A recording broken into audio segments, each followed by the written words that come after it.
Mechanical properties of contractile tissue. First we will discuss what are the endomysium, perimysium and epimysium. Endomysium basically innermost layer है connective tissue की, जो separate कर रही होती है individual muscle fibers को या myofibrils को, basically ये उनको surround कर रही होती है. Perimysium जो ये muscle fibers हैं ये bundles form करती है और उन bundles के ऊपर जो sheet होती है वो perimysium होती है और epimysium पूरे के पूरे muscles के ऊपर होती है. ठीक है.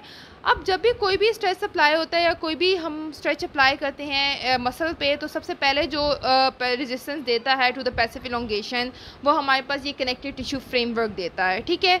उसके बाद मायोफिब्रिल्स और सार्कोमेयर है. अब एक चीज़ याद रखें कि सबसे पहले हमारे पास एक्टिन और मायोसिन होता है. एक्टिन और मायोसिन मिलके हमारे पास मायोफिलामेंट्स बनाते हैं.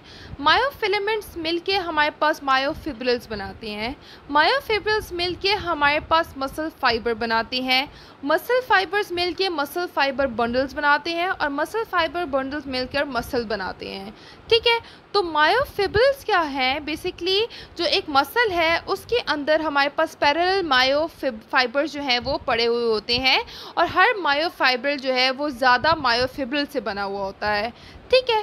सार्कोमेयर क्या है? बेसिकली सार्कोमेयर के अंदर स्मॉल स्ट्रक्चर होते हैं बहुत छोटे छोटे, जिनको हम जो है मायोफिब्रिल्स के अंदर स्मॉलर स्ट्रक्चर्स होते हैं जिनको हम सार्कोमेयर बोलते हैं. बेसिकली ये सीरीज़ में पड़े होते हैं विद इन द मायोफिब्रिल्स और ये कॉन्ट्रैक्टाइल यूनिट होते हैं जो बनते हैं हमारे पास myofilament of actin and myosin से, जो क्रॉस ब्रिज फॉर्म करते हैं.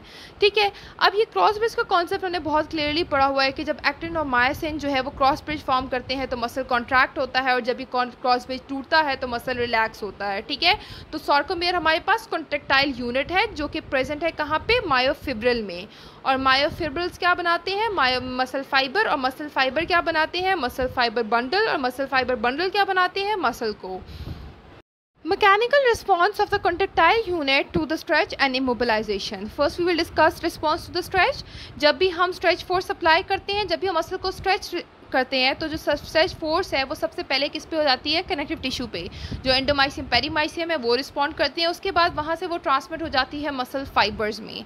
ठीक है. उसके बाद जो हमारे पास जो सबसे पहले जो लेंथ इंक्रीज होती है वो कनेक्टिव टिश्यू में जो स्ट्रेच आता है उसकी वजह से इंक्रीज होती है. उसके बाद टेंशन आहिस्ता आहिस्ता इंक्रीज होती जाती है. अब सार्कोमेयर गिफ्ट क्या है? बेसिकली सार्कोमेयर गिफ्ट ये होता है कि जब ज़रूरत से ज़्यादा हम लेंथ इंक्रीज़ करते हैं या स्ट्रेच करते हैं तो सार्कोमेयर कॉन्ट्रैक्ट करने के बजाय डिस्टर्ब हो जाता है. ठीक है. टूट जाता है. उसकी वजह से जो उसकी फोर्स प्रोड्यूसिंग कैपेसिटी है वो डिक्रीज़ हो जाती है, जिसे हम सार्कोमेयर गिफ्ट बोलते हैं. अब इमोबिलाइजेशन की वजह से क्या होता है? इमोबिलाइजेशन की वजह से पहला स्टेप क्या है कि जो क्रॉस सेक्शनल साइज़ है मसल फाइबर का वो टाइम के साथ साथ डिक्रीज़ होता जाता है. जब वो डिक्रीज होता जाता है जो कॉन्ट्रैक्टाइल प्रोटीन है इमोबिलाइज हुए हुए हैं वो हमारे पास उन कॉन्ट्रैक्टाइल प्रोटीन का डीके होता जाता है. उसके बाद जो मोटर यूनिट रिक्रूटमेंट है उसकी डिटोरिएशन होना शुरू हो जाती है. कैपिलरी डेंसिटी जो है वो इंटरमस्कुलर जो कैपिलरी डेंसिटी है वो डिक्रीज हो जाती है. एज अ रिजल्ट जो है वो मसल जो है एट्रोफी में चला जाता है, मसल वीक हो जाता है.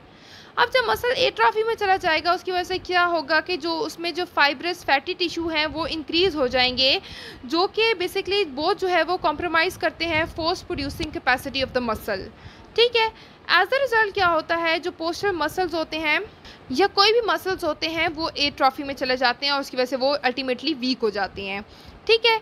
अब जो पोस्चरल मसल्स होते हैं टोनिक, उनमें क्या होता है, या टोनिक मसल्स हैं या स्लो ट्विच फाइबर्स हैं, उनमें एट्रोफी ज़्यादा जल्दी होती है एज़ कम्पेयर टू जो फेजिक होते हैं फास्ट ट्विच फाइबर्स मसल्स होते हैं उनमें.